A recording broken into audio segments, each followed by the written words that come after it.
When I first tried ChatGPT, I thought it was completely overhyped, but as it turns out, I was just really bad at prompt writing. Now I use ChatGPT to help me with things like personal projects, essays, articles, content creation, resumes, cover letters, you name it. So here's my top 6 useful ChatGPT tips that'll help you massively improve your writing with the help of this little AI tool.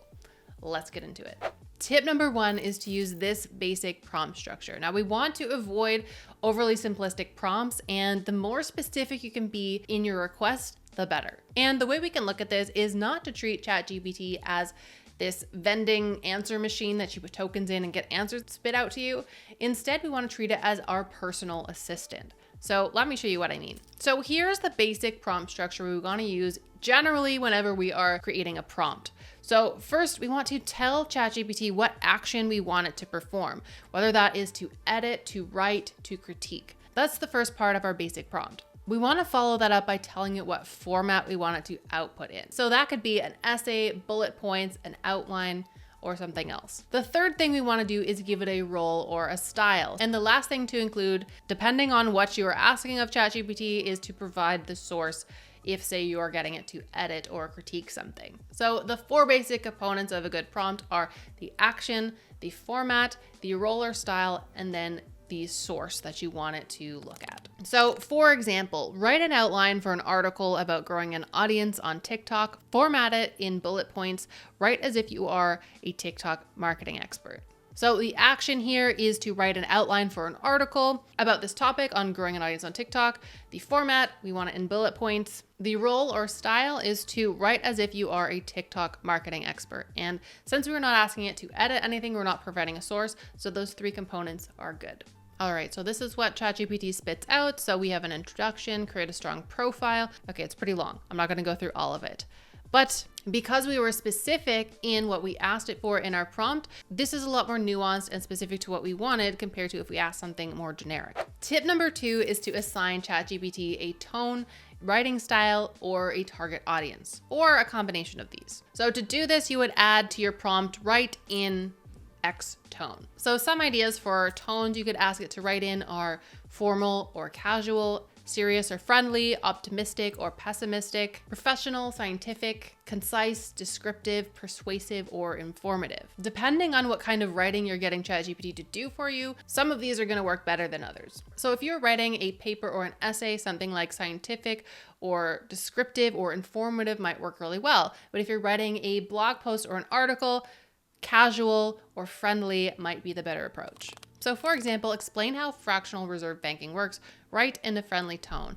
And ChatGPT is going to explain this in a simple and friendly manner. So fractional reserve banking is the way most banks works. It's a system that allows banks to lend out money more than they actually have in their reserves, but don't worry, it's not as complicated as it sounds. So friendly and approachable manner right from the get-go. If you want to assign ChatGPT a writing style, here's some ideas. So to do this, you would add to your prompt, write in the style of a public figure. So basically you want to pick a public figure or well-known writer or speaker that you want to have their style emulated in your writing. So some examples you could try: Barack Obama, Alan Watts, Stephen King, Jane Austen, Ernest Hemingway, or Neil deGrasse Tyson. Again, what you go for here is really going to be determined by the kind of writing you're getting ChatGPT to go for. So let's go with our example from before, except write it in the style of Jane Austen. So here's how Jane Austen would explain how fractional reserve banking works. So again, this is definitely in her voice. It is with great pleasure that I endeavor to explain to you, dear reader, the workings of the fractional reserve banking system. So Jane Austen, right there, completely different style than the first one. So for me, one thing I often get ChatGPT to help me with is generating viral YouTube video titles. And to help me get something that grabs attention and that has the potential to go viral, I will usually ask it to write in the style of Mr. Beast. But if you want to target your writing towards a specific audience, you can ask ChatGPT to do that as well. So to do that, you would add to your prompt, write for an audience of X. So depending on what that's for, here's some ideas. So you could say to explain like I'm 5, or write to an audience of 5th graders. Write it for a university level economics class. Write it for high school students. Write it for busy moms. Write it for retirees. So getting ChatGPT to tailor its writing towards one of these audiences is going to change the way things get output. Using our example again, explain how fractional reserve banking works. Write for an audience of 5th graders. So fractional reserve banking is a way that banks can lend out more money than they actually have in their bank. When you put money into a bank, that money becomes a part of the bank's reserves. The bank then takes a portion of those reserves and lends out. So this is explaining it in a much simpler way than we first got. So asking ChatGPT to explain it to a fifth grader or explain like I'm 5, these are both really good ways to get it to spit out really simplified, easy to understand explanations of whatever you're after. That's the one I keep in my back pocket and use all the time. Tip number 3 is to bring in the experts, and the expert will be ChatGPT, but you can decide what kind of expert you want it to be. So the prompt you would use is you are a role and do the action you want it to take. So specifically for writing, I found the following roles really helpful to use depending on what you are writing for. So a lawyer is good for writing legal or business emails even, a literary editor if you want edits and critiques, a publisher, an English professor, or a science communicator. For example, you are a creative writing professor at Harvard. Critique my writing and give me feedback on how I can improve it to make it stronger and more concise. Here's my writing. And I pasted in an example piece of writing that I wanted to critique. So it's gone and critiques my work. It's not very long, so it doesn't have a lot to offer. It's telling me to fix some things with the grammar and paragraph structure. It's suggesting I use more descriptive language and telling me to think about the audience I'm writing for and to improve it by being more clear on that. So another example, you are a lawyer. Someone has copied my creator design templates and is selling it as if it is their own. Write a strongly worded and scary email to get them to stop and take down the copyrighted material.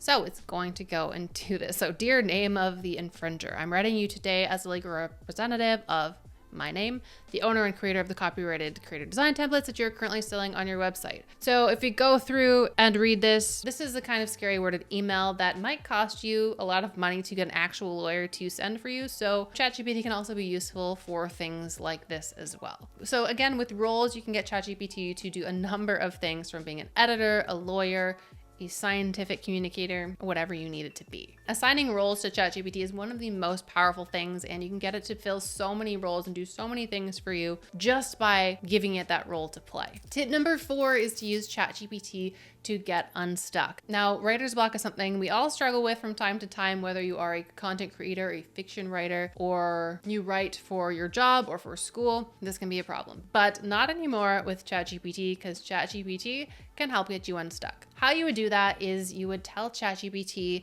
what you want it to write and then ask it what points you should cover. So for example, I am writing a blog, essay, or article on this topic.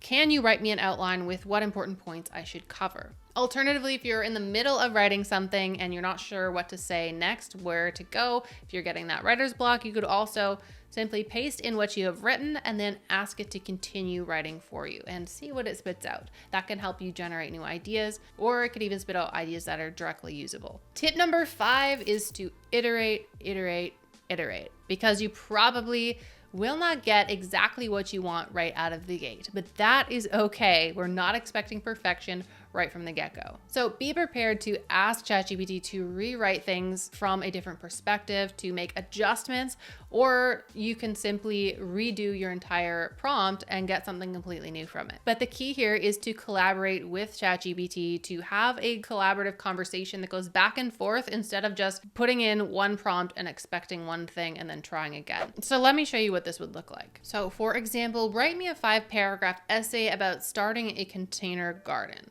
So ChatGPT is going to take that, it's going to spit out hopefully a 5-paragraph essay on the topic, and that would be my first prompt. We have to start somewhere. If I look at this, it's probably pretty generic, and I want to make some changes based on what's there and what's not there, and based on what I know about the subject that I might want to add. Okay, so for my next prompt, say in the 3rd paragraph, it's about choosing the plants for your container garden. So it gives me some examples of tomatoes, peppers, lettuce, and strawberries that I could grow, but maybe I want my article to be more focused on flowers you could grow in a container garden versus fruit and vegetables. So I could say, so I want paragraph 3 to focus more on flowers, rewrite paragraph 3 with this new information. So if I read what it says, while vegetables and fruits are popular choices for container gardens, you can also grow beautiful flowers to add color and vibrancy to your space. Consider planting marigolds, petunias, or pansies for a burst of color, or fragrant herbs such as lavender or chamomile. That is paragraph 3 rewritten. Okay, so I want to scroll back up and maybe paragraph 5 is a little bit too vague. This is about keeping an eye out for pests and diseases. Maybe I want a little more information on that so I can tell it to expand on that and provide some examples. So paragraph 5 is too vague. Add in 3 examples of pests one might encounter and rewrite the paragraph with this information. So as your plants begin to grow, it's important to keep an eye out for potential pests and diseases that could harm your plants. And if we scroll down a little bit farther, these could include aphids, which are tiny insects that feed on the sap of your plant, spider mites, which are common in hot, dry conditions, and snails or slugs, which can quickly devour your plant. So that has expanded that. So if I was writing this as an article or an essay, I would continue going through and tweaking each section of that piece of writing until I'm happy with it, until I've gotten a piece of writing that I'm actually proud of, that is interesting to read. And by using this process and going back and forth with the AI, I'm going to come up with a much better, more compelling piece of writing than I would straight out the gate. Tip number 6 is to put it all together and to be specific while you're doing that. So all of these components we've talked about can be used on their own, but you can also combine them into one big prompt to get the best piece of writing from the beginning that you can. So by being more specific, by including more of these things in your initial prompt, you're going to get a better initial piece of writing out of ChatGPT. So what your prompt might look like is this. So write a short essay, article, or story about your topic. Then follow these instructions. Use an X tone, write for an audience of Y, give specific examples to back up each main point, and specify your format. So say you want a 5-paragraph essay with subheadings for each major section. So here's an example of what that would look like. So write a 5-paragraph essay about how fiction writers can use AI to improve their work.